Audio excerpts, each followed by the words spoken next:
So it's Friday, June 24th, about 12:01, 12:02 a.m. So it's a brand new day. We just start walking. I have my mask on because I have hay fever. This helps to keep all the pollen, or less, cuts down on the pollen with the allergy pills. Anyhow, you can see these two are quite livid because to the right-hand side here are coyotes. Seriously, William.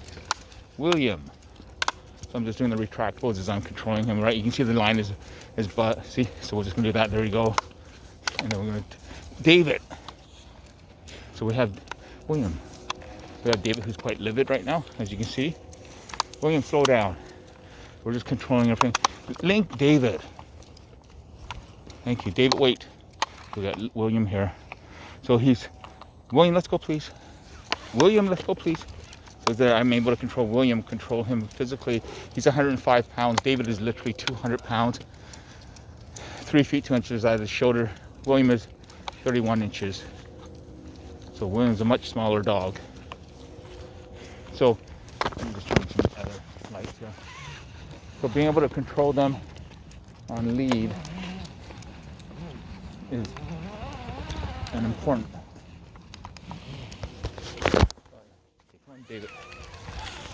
See, so we're able to control the two leads here. Then slow David down, right?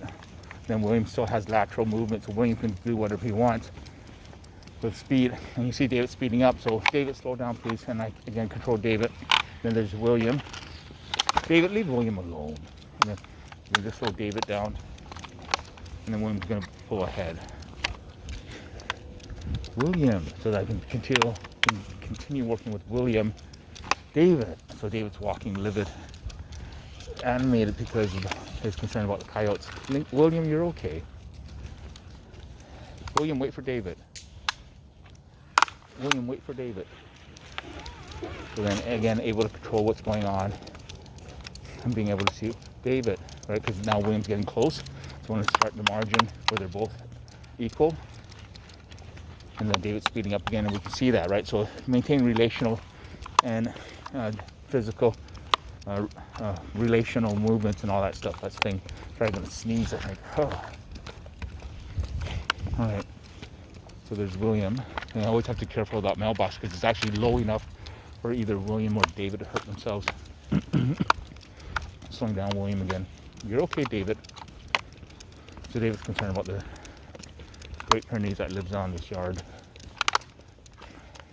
I always walk my dogs at night because that way their dog used to always bark because they leave their dogs outside, even in the winter.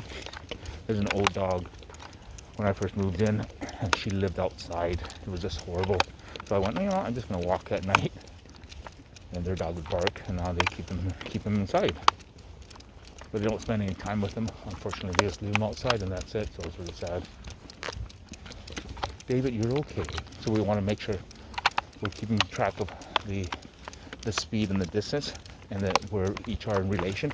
We want them both kind of equal here, so that way they don't feed into each other's anxiety. David, you're okay, right? So I'm just working both. And we want to keep into consideration going around the curve. So then we want to select in a race. So we want to be able to keep that point. David and William.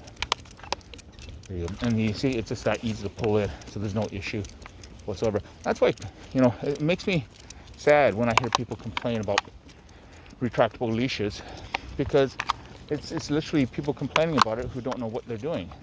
That's the only people complaining. If you know how to use a retractable, you never complain, because it's a much more complex physical item to use when walking your pup. David. So you have to slow him down at 200 pounds. It's a bit harder, right? You can see the strain. But David. But people who complain, William, wait, please. Wait, please. Wait for David, William. Wait for David, William. You knew I was saying that, William.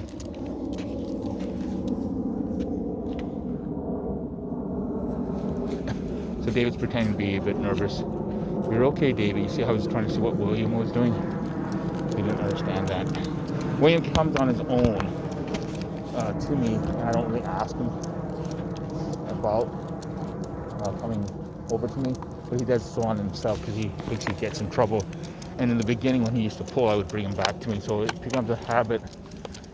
But the good thing is it's an ability to work recall with him. And this kind of what I call in motion training, which is when your dog is already doing something, you just basically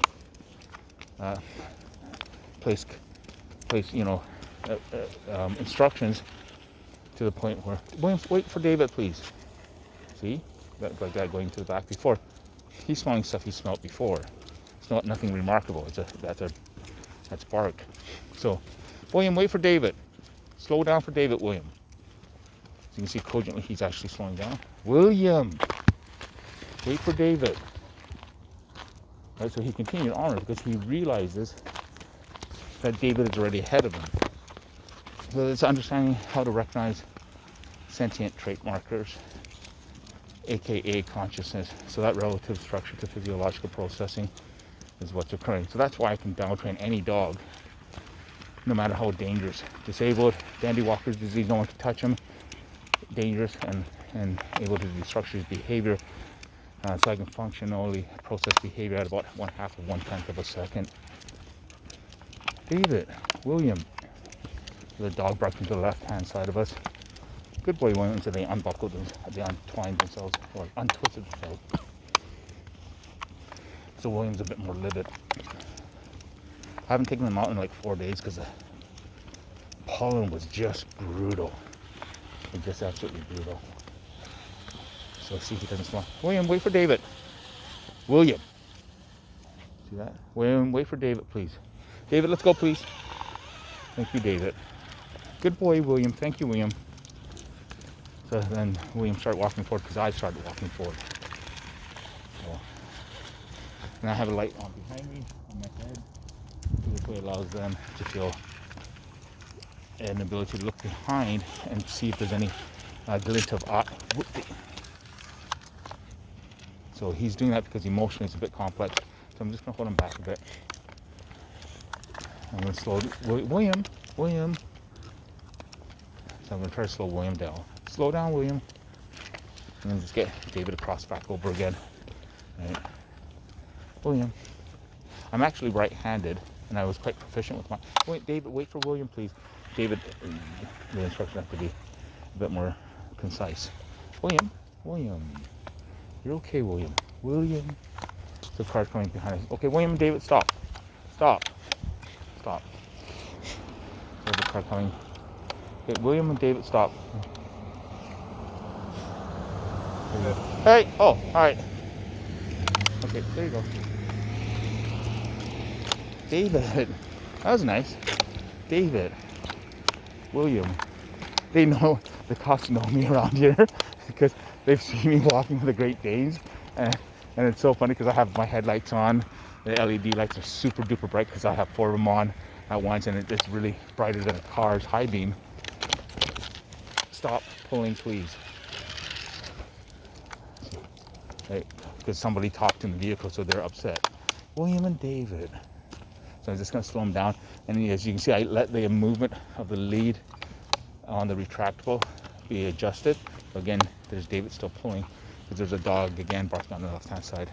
You know, the cops see me walking with these Danes. They know I go through the nature park. And it's funny because they never hassle me at work. Well, I'm walking like 4 o'clock in the morning and no hassle. I'm like, oh, okay. William. Okay, William and David, stop. So we have okay, the car's going that way. William. Right, well, I'm going to put this down anyways. So now you see the aspect of using a retractable. William. Right, so that's how easy it is. And then David and William have independent movement laterally and relational to each other, only in visual interpretation, but not physically because they're not tied together in the motion of my hand holding 2 leashes at the same time. Yeah, all right. So we're going to go. Hello, William.